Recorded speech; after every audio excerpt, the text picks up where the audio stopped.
Hey guys, welcome to the first edition of Carman's Corner. Putting it together for everybody trapped at home, trying to avoid the coronavirus.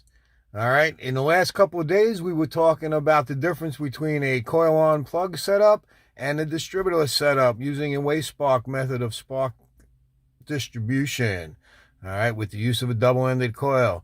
We're sitting outside in sunny Amityville. If you take a quick look outside, clearly you can see it's not so sunny in Amityville. Just going to get out and take a quick look at a coil-on plug system versus the distributor or the waste spark. So I'm sitting inside my 2010 Chrysler Town & Country, and get out real quick and just take a look at what is a distributor system, what does it look like when I look under the hood, and then what are some of the components involved with that system. So come on, let's follow along.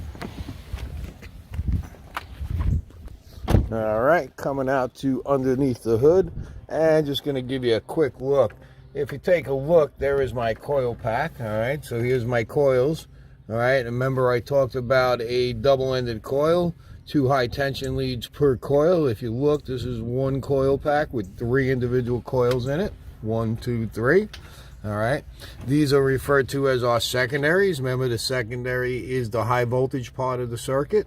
All right, and our primaries is the low voltage stuff. All right, remember, the primary is the control circuit. So, right, includes the battery, any type of sensors and stuff that we're using for sequencing the ignition system.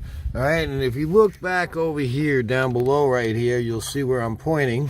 Okay, that right there is my primary wires going into the coil.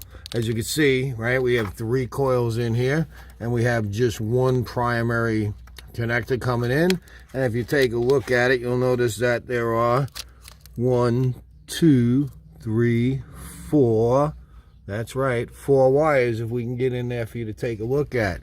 All right, so one wire is power coming in. All right, so inside the coil itself, we're going to have a splice that's making the connection to each one of the primaries, giving power to each primary circuit. And then one of each of the other wires would be my ground wire coming from the control device, the switching device. Remember, we said the switching device is the NPN transistor.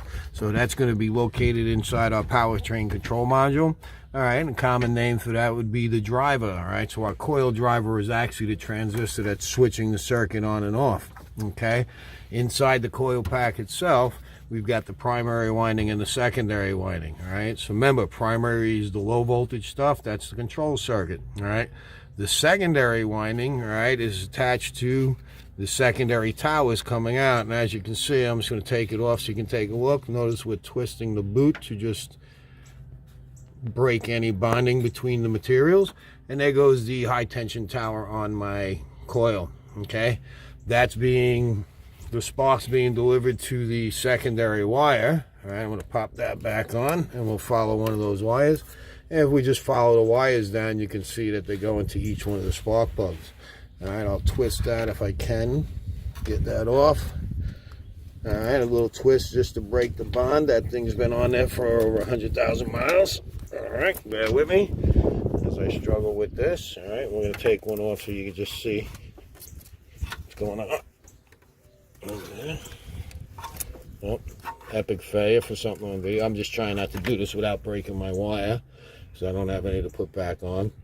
All right, and there goes the inside of my spark plug wire, my secondary lead. You can see that it has a little metal terminal that clips to the top of the spark plug right there.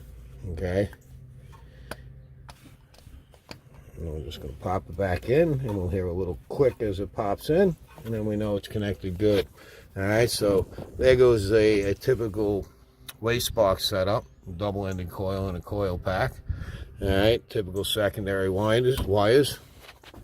When we inspect the secondary wires, what we want to look for is any kind of burn marks on the wires, any indication that we've been leaking voltage and it's been jumping out to ground or to another wire where it's causing a burn on the surface. We'd notice a little white mark or a little burn mark there. Okay, these wires are due for service, but right now they still look like they don't have any leaking going on. Always want to look where the wires are close together, and then down where it's near anything that's kind of hot or sharp. And pretty much that's a good shot of what a waste spark system looks like. Let's take a look at a coil on plug system next.